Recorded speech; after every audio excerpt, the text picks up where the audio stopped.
आता पुढची बातमी हायकोर्टाने महायुती सरकारला दिलेल्या दणक्याची। सत्ताधाऱ्यांच्या 17 साखर कारखान्यांना दिलेल्या 2265 कोटींच्या कर्जाला मुंबई हायकोर्टाने स्थगिती दिली। विधानसभा निवडणुकीच्या तोंडावर महायुती सरकारला हा मोठा धक्का मानला जातोय। सत्ताधाऱ्यांच्या 17 साखर कारखान्यांना शासन हमीवर सुमारे 2265 कोटी रुपयांचं कर्ज देण्याचा निर्णय महायुती सरकारने घेतला होता। या कर्जाच्या वितरणाला मुंबई हायकोर्टाने स्थगिती दिली आहे। महायुती सरकारच्या निर्णयाला राजगड सहकारी साखर कारखाना आणि रावसाहेब दादा पवार घोडगंगा सहकारी साखर कारखान्याने आव्हान दिलं होतं। या प्रकरणाची ती पुढील सुनावणी 19 सप्टेंबरला होणार आहे। अर्थ खात्याच्या विभागानं त्या फाईलमध्ये त्रुटी काढल्या आणि तिथंच फाईल बरेच दिवस दाबून धरली। त्याच्यानंतर परत खाली फाईल पाठवली।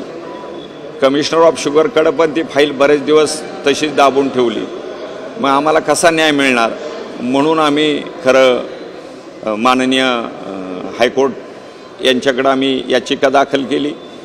काल मुंबई हायकोर्टाने त्यांच्या बाजूने तिथं निर्णय दिला आहे आणि ताशेरे ओढलेले आहेत या सरकारवर की तुम्ही मनमानी करत आहात, सामान्य लोकांच्या पैशावर राजकारण करत आहात आणि ते चुकीचं आहे। मग आम्ही जो न्यायालयाने दिलेला निर्णय त्याचं स्वागत करतो। जे कारखाने खऱ्या अर्थाने चांगले आहेत पण राजकीय द्वेषातून बंद पाडण्याचा प्रयत्न केला आहे। नाही तर आपले व्यक्तिगत प्रायव्हेट कारखाने नीट चालवेत म्हणून बंद काढले असे जसं अशोक बापूंचा, त्यांना न्याय मिळेल अशी अपेक्षा करतो।